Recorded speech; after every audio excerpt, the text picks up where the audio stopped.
Greetings to the respected subscribers and guests of the channel. In the 30s of the 20th century in the Soviet Union, a unique phenomenon developed in the state with a tough repressive apparatus. A criminal structure arose that had its own hierarchy and subculture. There are simply no analogues of the thieves movement in world criminal practice. Thieves in law are not just leaders of the criminal world, lawmakers are simultaneously bearers of criminal traditions and ideology. Third, judges who resolve conflicts between representatives of the criminal world, custodians of common criminal money supplying food to places of detention, and the supreme power, which has the right to pardon executioners. A thief in law is a title similar to a noble title and the initiation of thieves in law is called a coronation. Only other thieves can crown a thief for services to the criminal world and an infallible reputation. For this purpose, a meeting of thieves is organized called a gathering. The lifestyle and functions of thieves in law, the official nature of their coronation, the existence of a strict code of criminal traditions, as well as the exceptional level of secrecy and conspiracy of this community, birth to a lot of theories of speculation about the origin of this unique tradition, about how and why thieves in law appeared, about where thieves in law came from in socialist reality. There are several versions. The first version is noble. According to this version, the first true thieves came from repressed white officers and other nobles who did not have time to flee the country. The initiation ceremony of thieves' coronation testifies in favor of this version. The very concept was clearly alien to the proletarian punks, and the thieves' code clearly implies much more nobility and thoughtfulness than one would expect from street tramps ready for any outrages. Researchers of the issue believe that the former white nobles, wanting to maintain some kind of brotherhood even in the camps, began to unite into a community. Indeed, in the first years after the revolution, officers, officials, and representatives of the intelligentsia who did not accept Soviet power created secret societies for an internal struggle against Soviet power, including in places of detention. In the first years of the formation of the camps, arbitrariness reigned there, both on the part of the administration and within the prison community. Having professional combat training and a good education, the whites quickly took over the leadership from the illiterate and dead old Qataris. Began to establish their own order in the camps by analogy with the army, having built a hierarchical structure similar to the army and having established a number of rules similar to the charter, so that even among such a contingent that was in the prisons of that time it was possible to live tolerably. The whites forbade stealing from their own, unprovoked violence, and other things that destroy peaceful coexistence. Violators of discipline were severely punished, as was customary in the army.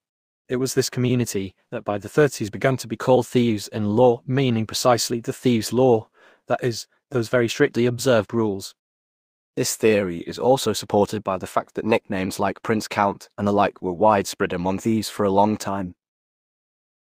Here are some of them. Count Sanka Chukotka killed in 58, Baron killed in 57th, General Tolik Kivite died in 53rd, Prince Vanka Grozny killed in 1947, and others about whom not even dates have been preserved: Baron Ryazan, Count Barnol, Count Vanka Muscovite, Count Kolka, St. Petersburg, Count Yuka Vorkshta, Count Rostov, Prince Yuka Ivanovsky. These nicknames were received before the war in the 20s, 30s. After the war, such are no longer found. But since these original thieves became fewer and fewer of them were shot or they died in the hardships of the Gulag, they began to crown simply worthy people and ready to support the code they developed, usually from among the convicted criminals. Initially, coronations took place only in places of imprisonment. However, there were significantly more crowned thieves than ever before, after which the count went into the thousands of people. This theory most easily explains the thieves' fierce rejection of the Bolshevik government and the hatred of the thieves for the communists, which persisted until the collapse of the Soviet Union. Also in favor of this version is the complete refusal to work, which is not due to thieves by status, love for card games, which were very popular among nobles and officers. Principled attitude to card debt for a thief, as well as for a nobleman, a matter of honor, as well as the tradition of punishing subordinates for offences with a slap. However, against this version speaks the following: criminal trade, like any other profession, requires mastery of a craft. Former officers did not have such skills and therefore could hardly be authorities for seasoned criminals. In addition, the white guards for the most part did not have experience working underground, so they were quickly neutralized by the Cheka GPU.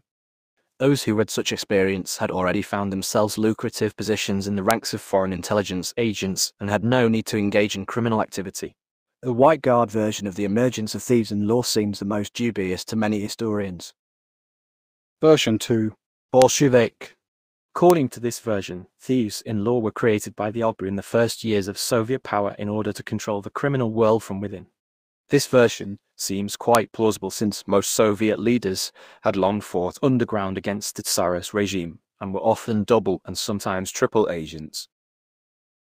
They lived underground for years and spy games were in their blood. Of course, such people first of all came up with the idea of creating their own agent network in the uncontrollable criminal world, which, moreover, were many ideologically dangerous former White Guards who united in their own communities. Another reason for the creation of thieves in law is considered to be the desire of the Chekists to oppress former White Guards, nobles, and other dissenters in the camps. According to this theory, the first thieves in law were those supported by the GPU, and after the NKVD criminals repeat offenders of common origin.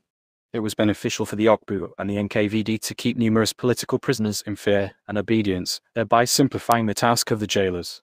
Indeed, in many historical sources one can find information about how the Bolsheviks oppressed political prisoners in Solovki and the Gulag at the hands of so-called socially close For criminals. their work, Lotharios received enhanced nutrition, the opportunity not to work, and relative safety in reprisals against the enemies of their agent. The Chekists turned a blind eye. According to this version, the thieves movement was created by communists on the same principle as the Communist Party to maintain order behind bars. The structure was party. These are the Politburo, but under the control of the cops. In the local prisons and zones, the authorities are in charge, the thieves, proteges, and the overseers, the promoted from among the criminal underworld. This is approximately the same as in the Communist Party. The secretaries of regional and district committees and primary organizations are enterprises. Deductions to the common fund are party dues. Those wishing to get into the criminal nobility, the party nomenclature, as well as candidates for membership in the CSU, were subject to certain requirements for their biography. These were forbidden to have a family, serve in the army, be a pioneer or a Komsomol member, turn in accomplices, bathe in luxury, you had to sit in prison, and so on. There is also a version that the thieves did not directly cooperate with the administration, and the NKVD used them to control the prisoners blindly. Since it was becoming increasingly difficult for the 1,000-strong guards to maintain order in a 1,000,000-strong crowd every year, the NKVD relied on the most developed and authoritative category of criminals, repeat offenders, pickpockets, and swindlers. They were drawn into the struggle for power, and those who won this power were given. According to this version, this whole multi-move combination was played out in extreme secrecy, a secret from the Gulag itself. Even the thieves in law did not suspect their secret mission. The fathers of the NKVD carried out this behind-the-scenes intrigue so skillfully that they allegedly added to the law the already existing thieves. According to another version, the leaders themselves began to call themselves lawmen, who created and honored their thieves' laws. However, according to many researchers, snitching was too widespread in Soviet camps for anything to happen without the administration's knowledge. And criminal leaders, openly opposing the administration, were strangled. Even in the embryonic stage, all the Gulag prisoners hated the Soviet regime, which the Chekists took advantage of by creating the image of an irreconcilable fighter against the regime. Who in fact had to perform the actions necessary for the administration to convince the men of the need to work, and report to the administration about everything that was happening in the camp. With the thief they shared their most secrets, both men and thugs, and it was impossible to come up with a better informant. Law enforcement officers who support this theory like to joke that a thief was decoded as a freelance operative. But over time there were too many thugs, due to the economic unprofitability of the post-war Gulag, and the acute shortage of labor due to numerous military losses. And also because in 1946 the NKVD and KGB was finally disbanded, and on its foundation the MGB was created. The new leadership decided to refuse such employees. The thieves were forced to work, and deprived of all privileges. However, the thieves did not want to give up their privileged position and refused to work on an equal basis with everyone else, which ultimately led to the beginning of the Bitch War. Version 3. Odessa. According to this version, the prototype of the thieves movement originated in revolutionary Odessa. In the second year of World War I, the Russian Empire faced a food crisis. The country was peasant. The basis of agriculture, as centuries ago, remained manual labor. 8 million peasants of the most working age were drafted into the army. By 1915, the amount of arable land in the Russian Empire had already decreased by a quarter, The emerging shortage of bread was compounded by a commodity crisis. 2/3 of industry switched to military production, and the shortage of civilian goods immediately gave rise to a surge in prices, speculation, and the beginning of inflation. With a general shortage, even clothing and essential goods had material value. It was then that crime raised its head.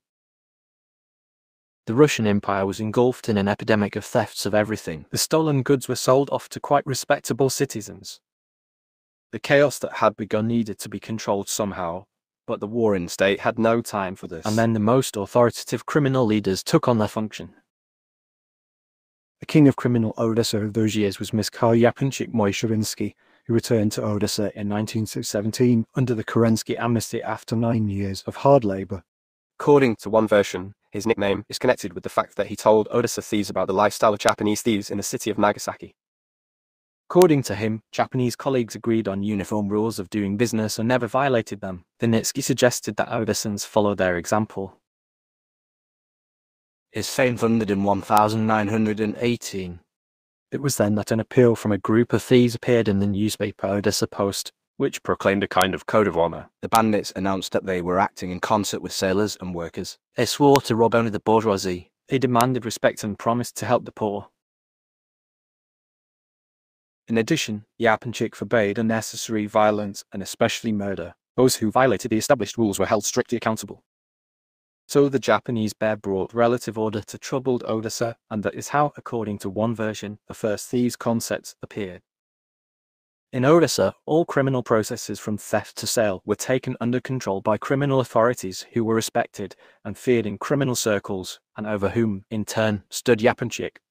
Everyone, from pickpockets to drug dealers, made deductions to the thieves' common fund precisely for the innovations listed above. Mikhail Yapunchik is called the father of thieves in law, and sometimes even the first thief in law. However, this is not true. Professor Jelinsky, who studies the criminal world, claims that Mikhail Yapunchik really did not like violence, especially wet work.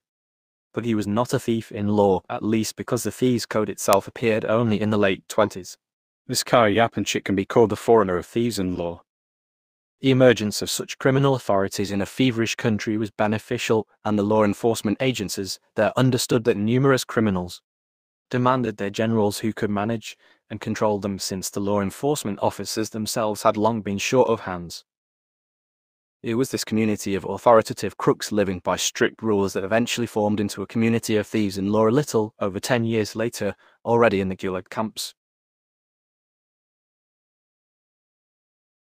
It is difficult to establish how it really was. Representatives of the thieves' title were not drawn to literary activity, and memoirs on such topics were not encouraged in every way.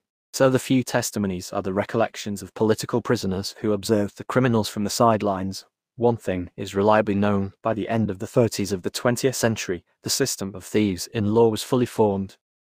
It acquired a long-standing, unchanged ideology and a unique culture, and stood out from other criminal castes.